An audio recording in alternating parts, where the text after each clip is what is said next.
Teacher அவர்களுக்கு பொன்னாடை போட்டுவதற்காக baby vocational group Yashoda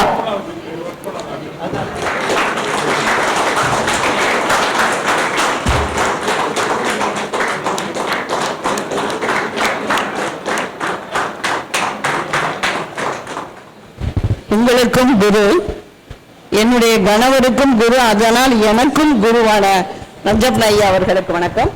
மற்றும் இருபால் சகோதர சகோதரிகளுக்கும் வணக்கம். என் மாணவ செல்வங்களுக்கு மனமார்ந்த வணக்கங்கள். உங்களை பார்க்கறதுல எனக்கு ரொம்ப மகிழ்ச்சி. என்னை பற்றி நான் அதிகமாக சொல்லிக்க தேவையில்லை, என்னை பற்றி உங்களுக்கு நல்லா தெரியும். இது எனக்கு 3வது பள்ளி. எல்லாரும் 20 தலைமை ஆசிரியர் பார்த்தேன்னு சொன்னாங்க. நான் 5 டிஸ்ட்ரிக்டில் ஒர்க் பண்ணேன். எனக்கு சவாலாக இல்லை. ஏன்னா திருப்பூரில் ஒரு 10 ஆண்டுகள் அதெல்லாம் அந்த மாணவர்கள் கிராமப்புறத்துலேருந்து ஒன்று இருப்பாங்க, நகர்ப்புறத்தில் அங்கே கொஞ்சம் கம்யூனிஸ்டிக் ஆட்டிடியூடு இருந்தது அப்போல்லாம். இப்போ எப்படி இருக்குன்னு தெரியல. இப்போது அந்த V K government higher secondary school நல்லாவே இருக்குது. நல்ல தலைமை ஆசிரியர் இருந்தாங்க, நல்ல மாணவ செல்வங்கள். இப்போ இதற்கு முன்னாடி பேசி எங்கள் கணவர் சொன்ன மாதிரி ஏனென்று தெரியல, ஒரு என்ன சொல்லுவோம், ஒரு கேப், ஒரு இடைவெளி. மாணவர்கள் ஆசிரியர்களை முதல்ல மாதிரி இது பண்ணலை அப்படின்னு சொல்கிறோம். ஆனால் கூட எனக்கு அதில் அதிகமாக உடன்பாடு இல்லை. நான் எப்போவுமே ஸ்கூலுக்கு போன உடனே கிளாஸுக்கு போன உடனே கிளாஸ் எடுக்கலை. ஒரு 10 நிமிஷம் ஏதோ ஒன்று பேசுவேன், ஒரு கருத்து சொல்லுவேன், அப்படி இருக்கணும் இப்படி இருக்கணும்னு சொல்லுவேன். அடிச்சுட்டே இருக்க மாட்டேன், நான் அடிப்பேன். நல்ல மாணவர்கள், நல்ல மாணவ செல்வங்கள். ஆனால் நல்லா யோசித்தேன். இப்போ ஒவ்வொரு மாணவரும் அட்வொகேட்டாக இருந்தாலும் சரி, ஆடிட்டராக இருந்தாலும் சரி, தொழிலதிபராக இருந்தாலும் சரி, உண்மையிலேயே நல்ல பாசத்தோடு இருக்காங்க எங்களுடைய மாணவ செல்வங்கள். ஏனென்றால் நன்றாக நல்லவையை போதித்தோம். அவர்கள் நல்லவர்களாக இருக்கிறார்கள். அவர்களும் நல்லாக இருந்த சமுதாயத்தில் நல்ல நற்பெயரோடு இருக்காங்க. அதெல்லாம் நம்ம ஒன்று தெரிஞ்சுக்கணும். எந்த கடினமான உழைப்பு, கடும் சொற்கள், அது நல்லது மட்டுமே கொடுக்கக்கூடியது. உழைப்பிற்கு ஈடானது வேறு எதுவும் இருக்க முடியாது. நன்றாக உழைக்க வேண்டும், நாணயத்தோடு நம்பிக்கையோடு நடந்து கொள்ள வேண்டும்.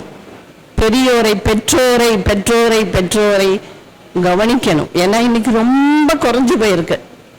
அதை இப்படியும் சொல்லலாம், பெண்கள் தான் பார்க்கணும். நான் தைரியமாக சொல்லுவேன், எங்கள் மாமனார் மாமியார் நான் நல்லா பார்த்துட்டேன், சாரவெல்லாம் கேளுங்க.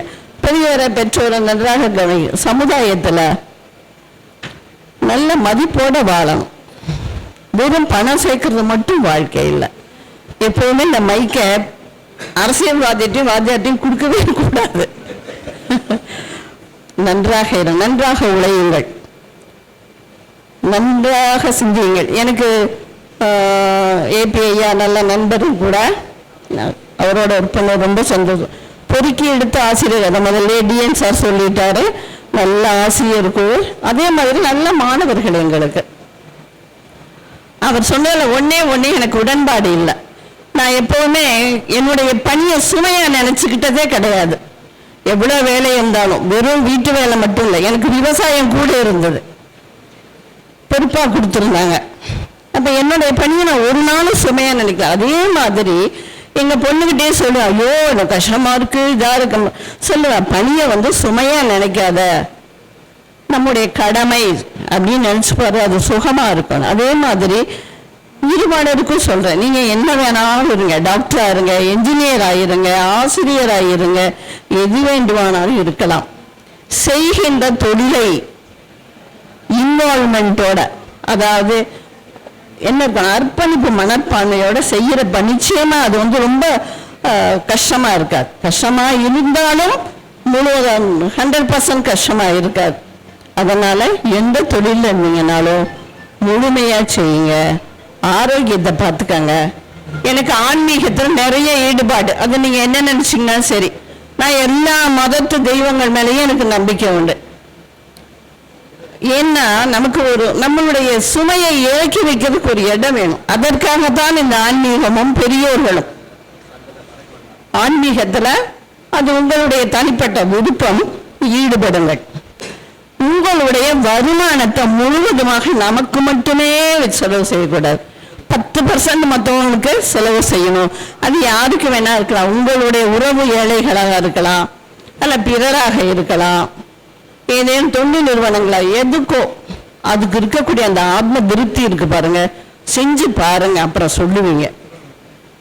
செய்யுங்க, நல்ல ஆரோக்கியத்தோடு இருங்கள். எங்களெல்லாம் ரொம்ப மகிழ்ச்சி படுத்திருக்கீங்க. ஏன்னா நான் பல முறை அங்கே திருப்பூரில் அந்த பள்ளியில் 3-4 முறை கெட் டுகெதர் வச்சுருக்காங்க.